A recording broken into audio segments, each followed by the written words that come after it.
Join in with Darrell earlier and welcoming everyone here today, both in person and those of you who are joining at home by live stream. It's a joy for us to be here to gather together as God's family on the Lord's Day to give thanks and praise to the one who is worthy. When you stop and you think about the blessings that God has showered upon us, they truly are too numerable to count. And we have every reason to give him thanks and to give him glory. And the more that we do so, the stronger and happier and more compelling we become. So it's a good thing all the way around. And so I'm delighted to be here this morning with you and to be introducing a new series. The series sort of originated out of, I suppose, a confluence of various inputs. A few weeks ago, I was in a restaurant and the waitress we were making some conversation with the waitress, and she simply mentioned the fact that it's more difficult serving people now than it has been in the past. That was her experience, because she said people are grouchier, people are complaining more, people are not as friendly as they used to be, it seems. And I know that there's been an uptick in the general public with regard to just being agitated and being complaint-oriented. In fact, I know that there have been a number of businesses that have instituted new policies where the motto is not so much always that the customer is always right, as it has been in the past, but rather, in fact, they have to put in policies in place to protect their own employees from customers who are somewhat abusive toward their employees. And not only is that something that seems to be going on in the broader culture, I've personally been convicted by the jarring incongruity of the glory of God in my life and the murmuring in my mouth. That I personally have allowed various things to cause me to become someone given to complaining more than I think I have been in years gone by. And because of what I'm seeing around us and because of what I am seeing within myself, I thought, I don't just want to celebrate Thanksgiving Day in November.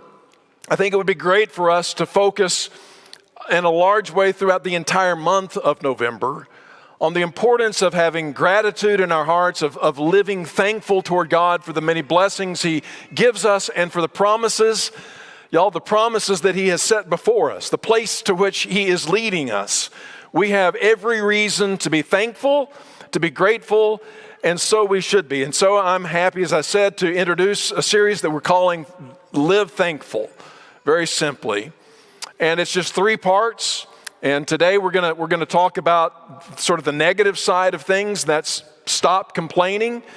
And then next week we're gonna talk about the importance and how we can give God praise and thanks for what he's done. And when we are failing to do so, it's usually because we've forgotten things that are so important. And then Jarrett will wrap up the series in the third lesson with a lesson that emphasizes the importance not only that we show our gratitude toward God, but that we learn to communicate it to one another as well. And so that's what we have laid out in front of us. And my goal in this series is rather simple. I hope that as we learn to live thankful, we will become noticeably less critical and measurably more grateful. Think about that for a moment. What would that do in your family if you became noticeably less critical and measurably more grateful? What would happen in your workplace? What would happen for us as a congregation? And most importantly, maybe just what would happen in your heart and in your relationship with God if you became not just marginally, but noticeably something that everybody who knows you could take note of the fact that you are less critical than you have been, and you're more grateful, and you're more thankful, and you're more expressive of your gratitude than I've ever noticed you being in the past. If that happened for us individually, that would be great. For our families, it would be wonderful. For us as a congregation, it would be awesome. And perhaps it would have an impact on our larger community as well. And so we're going to do just that. That's the goal, at least. And I'm a little bit worried about some of us if we were to just jump into this and go from being a chronic complainer to full-throated thankful all in one jump. It might just be too much of a shock to some of us' system. So we'll just start with a baby step. We're just going to, this week, focus on one thing, and that's we're just going to stop complaining. Stop complaining. Have you ever been told to stop complaining? Most of us have, and usually because we needed to be told that. And maybe you needed to be told that this morning. I know, as I've already confessed, I know I need to be told, Lawrence, stop complaining. So that's the goal for this lesson and this week, is to explain why that's so important and perhaps give us some tools that will enable us to do so.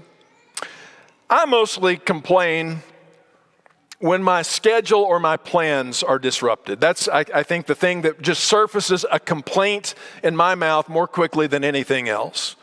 And of course, the reason for that is quite clear. It's because obviously I am the center of the universe, and Bruce, you, and everyone else exists to make sure that my plans and my schedule go smoothly. And as long as everybody in the world is playing their role, then everything's fine. I have nothing to complain about. But the moment I'm delayed, even just the slightest bit, by traffic or by delay on my flight, or by some other disruption in my plans, all of a sudden I've just got a mouthful of complaints about how bad and rotten everything is and how nobody's taking care of business and doing as they ought to do. And now look at how it's affected me. And so this sort of self-centeredness, which we talked about a few weeks ago, and pride, surfaces itself in the way that we complain about things. But what about you? What do you complain about most? What are the things that surface murmuring and disputing and arguing and complaining? What are the things that bring that to the surface for you? What do you complain about most? I mentioned a waitress the other day. I've been told by people who work as baristas that it's not all it's cracked up to be, because you can't believe how people are as particular as they are about, their skinny caramel macchiato with 2 Splenda with just the right amount of foam, and if it's not right, they are going to bring it right back and level you with their complaints. All these first world problems that we have. Maybe you complain to your barista about your latte, or maybe it's the weather, or maybe your job. You complain about your job, you complain about your boss until you get promoted and you are the boss, and then you complain about all the people who work under you. And wherever it seems to be that we find ourselves in life, we find a way to complain about it.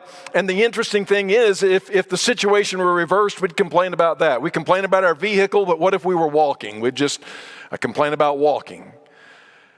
And we can find almost anything to complain about. But let me ask you this question before we jump into the study particularly. And this is a very important question I would like for us to really think about. Has complaining helped you be happier? Everybody wants to be happier. And researchers have found that if there's one thing that you do in your life that tanks your happiness, it's murmuring and complaining. The actual physical, neurological firings and structure that takes place in the brain when we start to complain just causes our sense of well-being and happiness to drop. And on the other hand, when we're thankful, when we give praise, when we're grateful for what has been done for us and who other people are for us in our lives, that perhaps more than anything else that can be measured spikes our sense of happiness. So why do we complain if it doesn't do what most of us are seeking after anyway? Has it ever helped you to be a better parent? Has it ever caused your children to just feel closer to you because you complain to them about why can't you be more like so-and-so? Or why do you always do this or that? Or complain to your parents about how they don't live up to your expectations as a teenager or as a youngster? Or has it ever made you feel closer to God? I just complained and whined and moaned about my situation in life and all the rotten things that are going on with it. And as a result of that pity party, I just felt closer to God than I had ever been before in my life. Who's ever said that? Nobody has ever said that. We understand it doesn't work that way. One more question. How many people have you attracted to Christ as a result of having a bitter, complaining, whining attitude and vocabulary? I'm not sure anyone has ever been drawn to the Lord as a result of a Christian of all people, having a complaining spirit. And maybe that's why Paul tells Christians in the book of Philippians chapter 2, beginning in verse 14, this. He says, to us and to them, do everything. That's a broad word. Whatever it is that you're doing, at work, at home, at church, in recreation, whatever you're doing, do it without grumbling or arguing. Don't you love the word grumbling? Is that onomatopoeia? Second time that word's been used this morning, Jarrett. It sort of sounds like what it is, grumbling, complaining, whining. Don't do anything that way, but do everything without grumbling or arguing so that you may become blameless and pure. I think it's interesting the way he phrases that. It's like when you stop grumbling and you stop arguing with people all the time and complaining to them about whatever it is that you're complaining about, when you stop doing that, you start becoming more blameless and pure. I would take that to be pure of heart. So it's like the grumbling and the complaining and the arguing leads to a corruption of the heart. And I think that's true. As I mentioned earlier, I think that's what I've experienced in my own heart over the recent months, is that allowing myself to fall into an argumentative and grumbling spirit has corrupted my heart. And I'm not as blameless and as pure of heart as I was before. But he goes on and he says something that's really interesting to me and gives us a launching place for our study this morning. He says, quote, be children of God without fault in a warped and crooked generation. So backing up, do everything without grumbling or arguing so that you may become blameless and pure, children of God without fault in a warped and crooked generation. Then you will shine among them like stars in the sky. That one section that Paul quotes there is taken from an Old Testament book called Deuteronomy, and we're going to get to that in just a moment.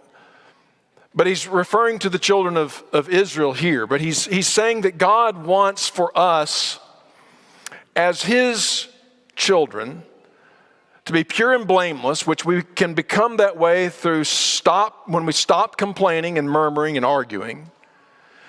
We'll be more what God intends for us to be as his children, and we'll be without fault, even though we're living in a warped and crooked generation.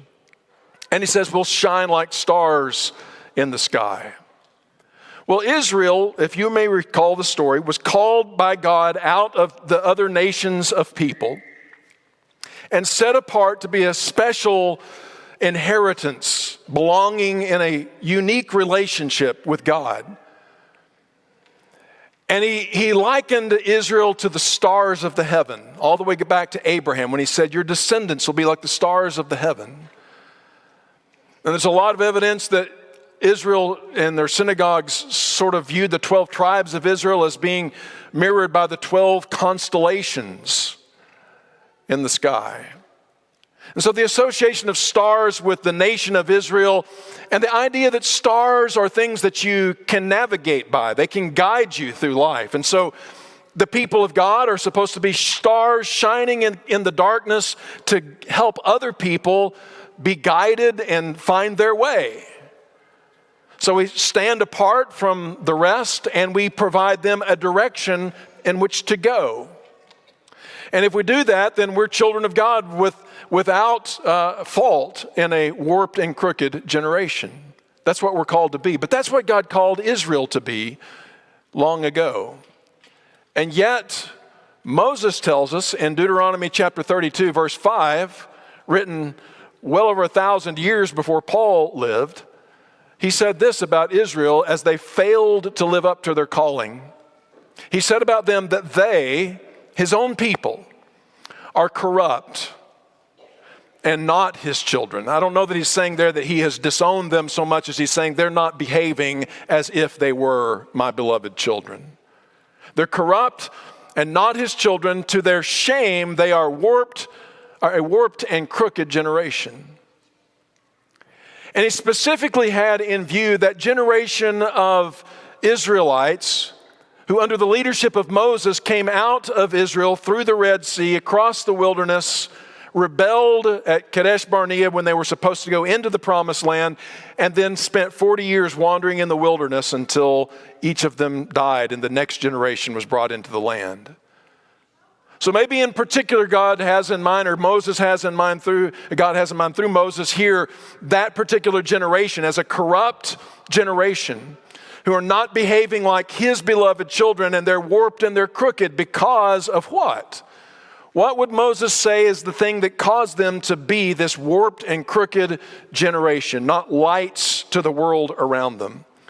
Well, let's do a quick review of that generation's history and see if we can pick up a few things. In Exodus chapter 3, and in verse 7, we have a dialogue that takes place between Moses and the Lord. And this is at the burning bush where Moses is called to lead Israel out of Egypt. And when God is calling him to become the leader of the nation of Israel, he says to him, I indeed have seen the misery of my people in Egypt. I love that. The people are there, they've been there for some time, and they have now become slaves to the Egyptians. And they are sorely oppressed. Terrible, terrible things are happening to them. Most famously, they're taking all the little boys that are born, and they are throwing them into the river Nile. And they're making their burdens greater and greater. And the people are crying out to God for deliverance because of the oppression that they are experiencing at the hand of the Egyptians. And the Lord says, I have seen their misery. He is the God who sees. Is that Jehovah Jireh? Is that the meaning of that? He is the God who sees and provides. He sees his people when they're hurting. He sees their misery in Egypt, and he says, not only do I see it, I have heard them crying out because of their slave drivers. And not only do I see it and hear it, I am concerned about their suffering. God sees your suffering. He hears your cries, and he's concerned about it. And that concern drives him to act. In fact, it says in the next verse, I have come down. I've come down to rescue them from the hand of the Egyptians and to bring them up. I love that because that's what God always does. He comes down to the hurting and to the suffering in order that he can bring them up. Out of a land, out of their suffering and out of that land and into a good and spacious land, a land flowing with milk and honey. So God says, I've seen it, I've heard it, I'm concerned about it. I'm coming down to do something to deliver them out of it and bring them up into a land that is good. And so that's where God's heart is for this generation of people. He cares, he's concerned, he loves them, and he's acting on his behalf. And he acts in one of the most famous ways of all of history. Through the bringing of the 10 plagues upon the Egyptians, he brings that mighty nation to its knees. Until finally Pharaoh and his advisors decide that they are going to have to honor God's request and let the children of Israel leave. And so they give up their slaves and allow them to leave the land of Egypt. And as the people leave Egypt, they come down to the Red Sea. And while they are escaping Egypt and coming upon the shore of the sea, Pharaoh changes his mind and says, what are we doing? We're letting all of our slave labor go free. What are we going to do without them? And so they muster their army and they rush down, and Israel finds itself trapped between the sea on the one side and the military might of Egypt behind them. And so the people that God saw, that God cared about, that God heard and came down to rescue did this. They said to Moses in that situation, was it because there were no graves in Egypt that you brought us out of the out into the desert to die? We see what's going on here in their sarcasm. There weren't enough plots. There weren't enough grave plots in Egypt, so you decided to bring us out here to kill us rather than to just let us die there. What have you done to us by bringing us out of Egypt? And so they attached the worst possible construction to Moses and thereby to God's choice in bringing them out of Egypt and taking them to their promised land. They see it as some sign of evil.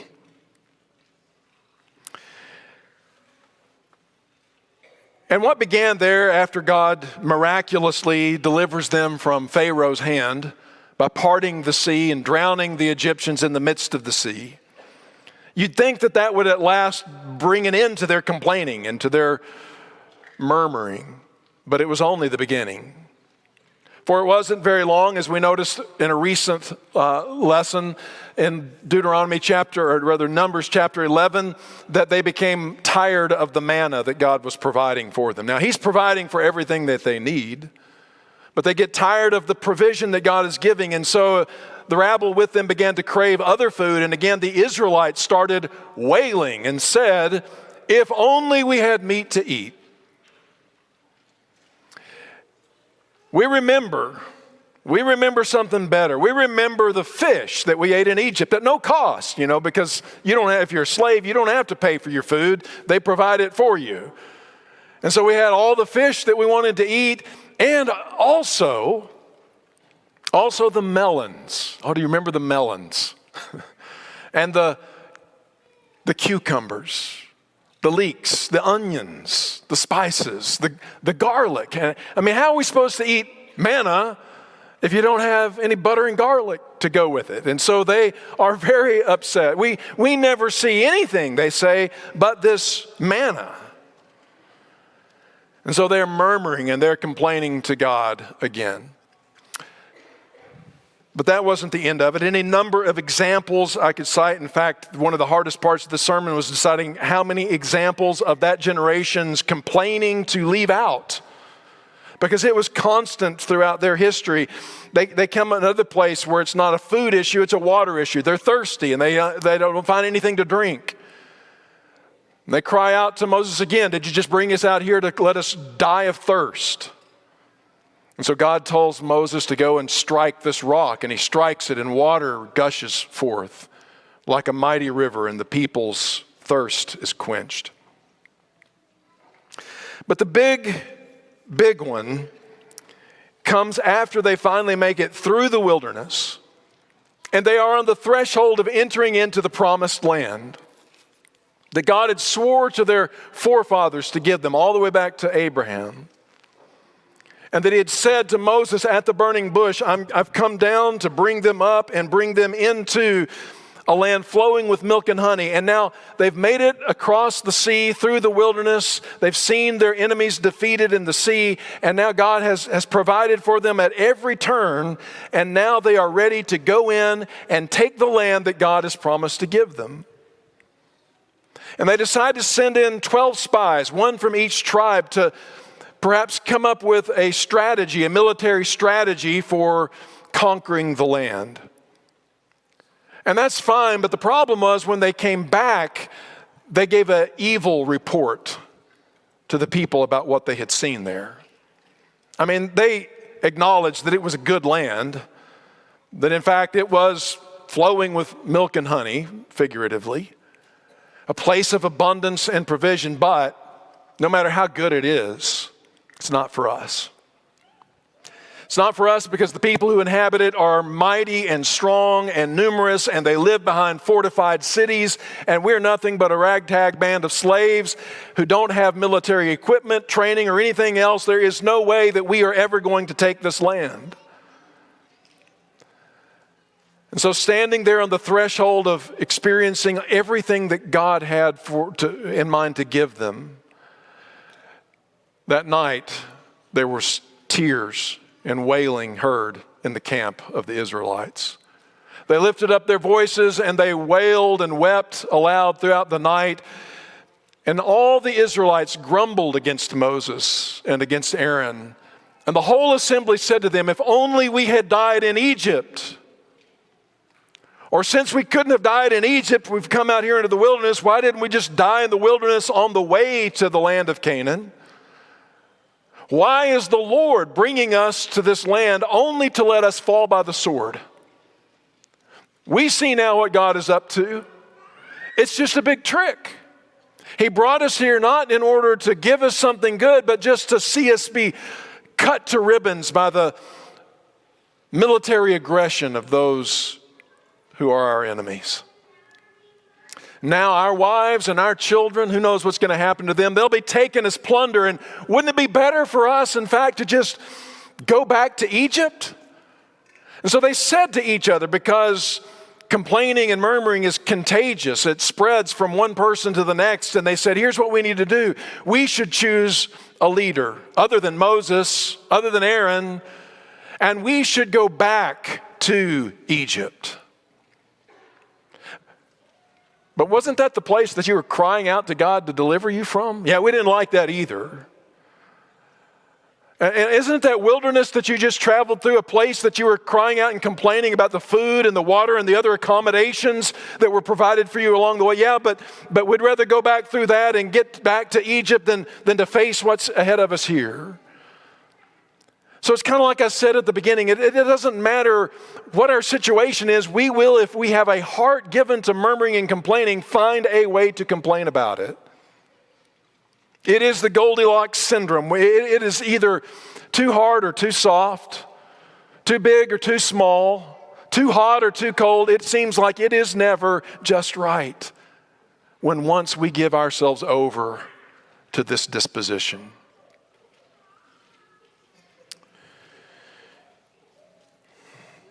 Well, the story goes on in verse 26. But now it's God's turn to reply to the people.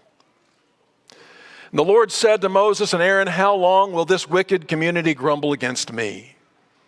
I have heard the complaints of these grumbling Israelites. That ought to perk our ears up right there. You know, sometimes I think we get to grumbling and complaining and we think that nobody's really paying attention or nobody's listening. But this passage tells us that when we grumble and when we complain, God hears it. I've heard the grumbling and complaining. So tell them, as surely as I live, declares the Lord, I will do to you the very thing I heard you say. In this wilderness, your bodies will fall, every one of you 20 years old or more who was counted in the census, who has grumbled against me. All of them will fall and die in the wilderness. Not one of you will enter the land I swore it with an uplifted hand to make your home, except Caleb the son of Jephunneh and Joshua the son of Nun.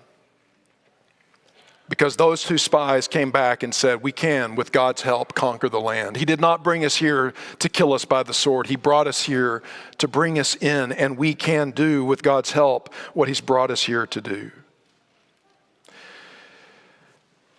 Well, we should not pity this generation of Israelites who were crooked and perverse and who murmured and complained against God, because the evidence of His provision and care was sufficient. And they should have trusted Him enough to enter into the promised land. But that's one of the problems that we face, isn't it? We go through life, and we're here today, aren't we? Every one of us is, it's pretty obvious, is here today. And every one of you has gotten here through a long journey, some longer than others, Paul. Some longer than others, but all of us have journeyed far enough in life so far to know that there have been many points along the way where we thought, there's no way forward. This is it. This is as far as it's going to go. I don't see a future for me. Maybe it's some literal health crisis or some financial burden or some relationship struggle or some emotional turmoil, and you just become so depressed. You can't imagine that there's any way forward. But God has looked down on you. He's seen what you're going through. He's listened to your cries, and He's come down and He's picked you up and He's brought you to where you are today. But we're so prone to forget all the provision that God has made in the past as soon as the next challenge comes before us. And all of a sudden, like these children of Israel, we begin to cry out and say, oh, he brought me thus far, but he only brought me here, so I'll die at this point, so that everything will fall apart now.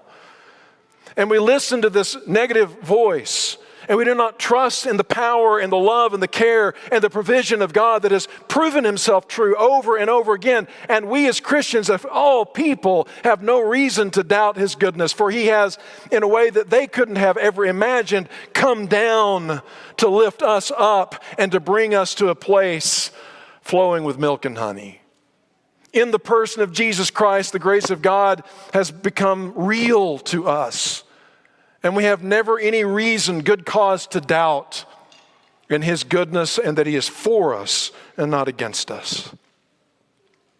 And so we should not pity them, and we should not pity the complainer that rises up in our own hearts either. And let none of us think that what happened to that generation, that God swore not one of them would enter in, could ever happen to us. Because if we begin to allow complaining to take a little bit of root in our hearts and in our lives, you know what happens? It grows. It grows like a cancer within us, and what we began to do is just a little bit of murmuring, a little bit of complaining now begins to take a larger and larger place in our lives until pretty soon we're not just a complainer or a murmurer, we're just a murmur. As C.S. Lewis describes it in his great book, The Great Divorce. Sins like this have a way of simply consuming us. Until we can't see God's goodness, we can't see God's provision, and we'll begin to say things like, God doesn't see, God doesn't hear, God doesn't care, God's not going to do anything for me to lead me through. And so we should not take pity on a critical spirit as it begins to express itself in our hearts. We must kill it just like we kill all the other sins that we've talked about recently.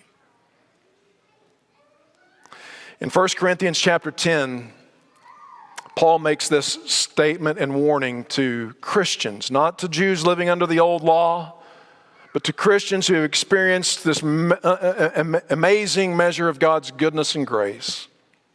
He says in verse 1 of 1 Corinthians 10, I do not want you to be ignorant of this fact, brothers and sisters, that our ancestors, speaking of that generation we've been talking about, were all under the cloud and they passed through the sea. The cloud was the presence of God among them.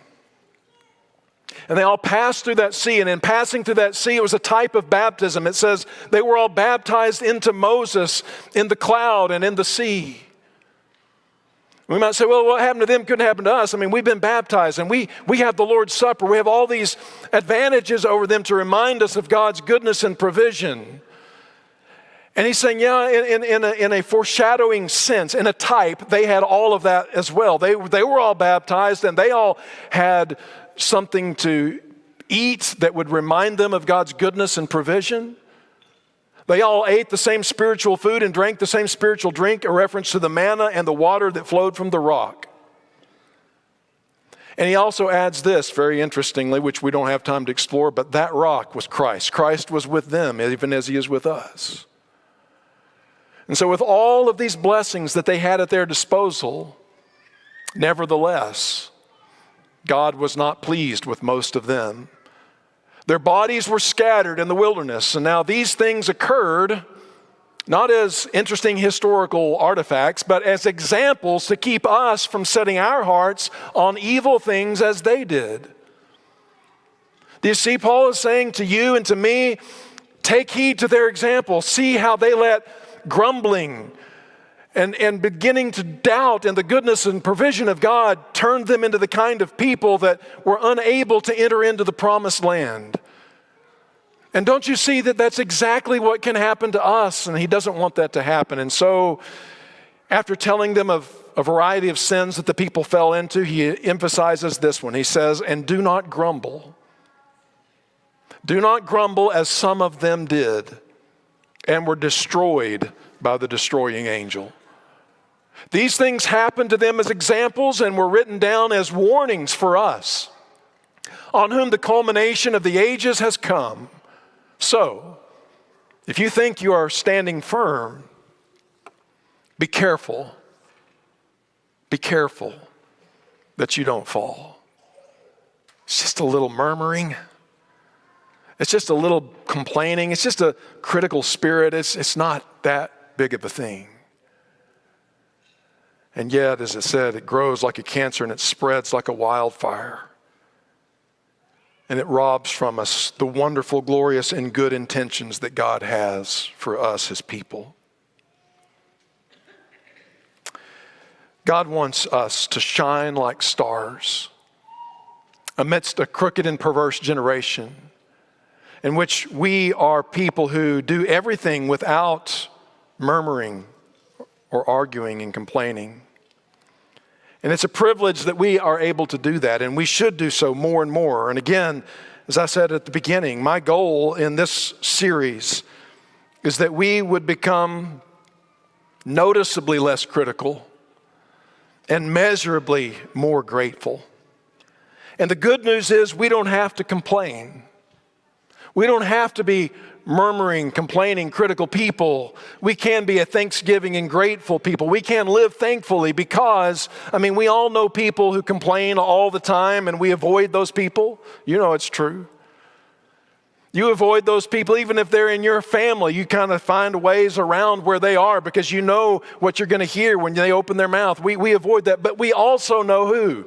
We also know those people who we would say about them, whether it's true or not, that they have every right to complain, but they never do. There's a handful of people that you know. There may only be 2 or 3 in your whole acquaintance, but you know 2 or 3 people who you could say they never complain. Don't you want to be like them? Don't we admire that? Isn't that inspiring to us? They never complain. And we can be like they are. And we can learn to complain less. We can learn to stop complaining altogether so that we can shine like stars in a crooked and perverse world and be something that other people could look at as stars in the sky that light the way and navigate a course for them to follow. Because I think even though we are becoming more critical as a culture, people are beginning to recognize that and they want something better. And this is our time to shine. It's time to make a difference and be in this world what God puts us here to be. And not like Israel of old to fail in the purpose for which God has placed us here.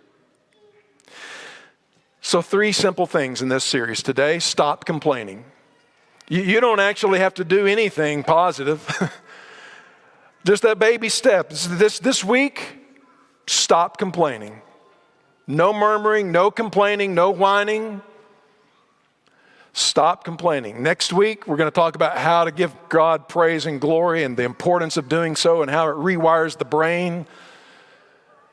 And then the last lesson, Jared will talk to us about how we can become more expressive of our thankfulness and gratitude to one another. But before you leave this morning, 2 things I want to share with you that I think will help you stop complaining this week.